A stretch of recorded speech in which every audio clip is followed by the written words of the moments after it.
एक गांव में एक बहुत ही बूढ़ा आदमी रहता था, जो था तो बहुत गरीब, लेकिन उस जहाँ के राजा थे जो, वो भी उससे चला करते थे। उसके बाल सफेद थे, उसकी दाढ़ी भी सफेद थी। उसे सफेद दाढ़ी वाले बाबा कहकर बुलाते थे लोग। वह लकड़ियां बेचकर गुजारा किया करते थे, पर उनके पास एक घोड़ा था सफेद रंग का। ऐसा घोड़ा उस नगर में तो छोड़ो, आसपास के और राज्यों में भी नहीं था। इसीलिए नगर का राजा उससे ईर्ष्या करता था। उसने और राज्यों के राजाओं ने सबने उसकी बहुत ही कीमत लगाई, लेकिन किसी ने तो उस राजा को सोने के सिक्के तक देने को कहा, लेकिन उस दाढ़ी वाले बाबा को बिल्कुल भी प्रलोभन नहीं आया और ना ही उसने अपने घोड़े को बेचना स्वीकार किया। बाबा कहते, ये घोड़ा कोई घोड़ा नहीं है, यह हमारे घर का सदस्य है और हम धन के लालच में इसे कहीं नहीं दे सकते, क्योंकि ये मेरी संपत्ति नहीं है, ये मेरे घर का सदस्य है। एक सुबह जब बाबा उठे तो उनके अस्तबल में घोड़ा नहीं था। बाबा ने इधर उधर ढूंढा पर नहीं मिला। खबर धीरे धीरे पूरे नगर में पहुंच गई, लेकिन घोड़ा नहीं मिला। सभी लोग तरह तरह की बातें करने लगे। बोला, मुझे तो पहले ही पता था कि घोड़ा इनका चोरी हो जाएगा, क्योंकि इन्होंने बेचा नहीं। कोई कहता कि मुझे तो पहले ही पता था कि इतने गरीब लोग कैसे इतने कीमती घोड़े की रखवाली कर सकते हैं। किसी ने तो ये तक कहा, अगर तुम उस टाइम घोड़े को बेच लेते और राजा से पैसे ले लेते तो तुम्हारा बुढ़ापा आराम से कट जाता। लेकिन उस दाढ़ी वाले बाबा ने किसी की बात पर कोई रिएक्ट नहीं किया और बोला, जो भी है सब ठीक है। पर एक शाम घोड़ा वापस आ गया 1 महीने के बाद, और घोड़ा चोरी नहीं हुआ था, घोड़ा अपने आप जंगल में चला गया था।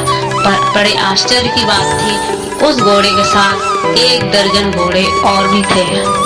यह बात पूरे नगर में फैल गई। सबने बोला, बाबा तुम सही कह रहे थे, जो है सब ठीक है, तुम्हारे तो बारे न्यारे हो गए, इतने और घोड़े मिल गए। बाबा ने कहा, अभी उस घोड़े के साथ 12 घोड़े और आए, बस यही सत्य है और जो है बस ठीक है।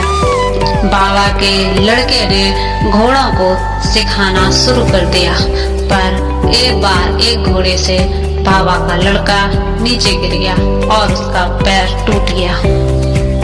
और यह बात सुनकर फिर एक बार लोग इकट्ठे हुए और बोले, बाबा यह तो तुम्हारे लिए अभिशाप हो गया, तुम्हारा एक इकलौता बेटा और उसकी भी टांग टूट गई, अब इसकी शादी कैसे होगी, बेचारे की किस्मत ही खराब है। पर बाबा सब कुछ सुनते रहे और बोले, जो भी है सब ठीक है।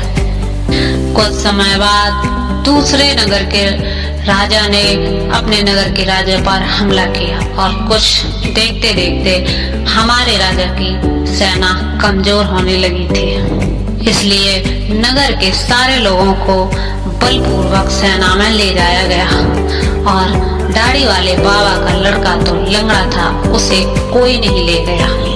जिनके बेटे चले गए थे वो लोग बोले, बाबा आप तो किस्मत वाले थे कि आपके बेटे का पैर टूट गया। बाबा फिर भी कुछ नहीं बोले और बोले, जो भी है सब ठीक है। वो लोग बाबा से बोले कि आप सुख और दुख में हमेशा एक जैसे रहते हो, हमारे बेटे तो वहाँ गए हैं, हमें कुछ ज्ञान दो। तो बाबा ने बोला कि आपको सोचना चाहिए कि आपके लिए यह भाग्यशाली बात है कि तुम्हारे बेटे हमारी मातृभूमि की रक्षा करने के लिए गए हैं। जब तक तुम लोग सुख और दुख का और किस्मत का रोना नहीं छोड़ोगे, तब तक तुम दुखी रहोगे। हमें अपना ध्यान किस्मत पे नहीं, अच्छे बुरे पे नहीं, हमें अपना ध्यान अपने कर्म पर लगाना चाहिए।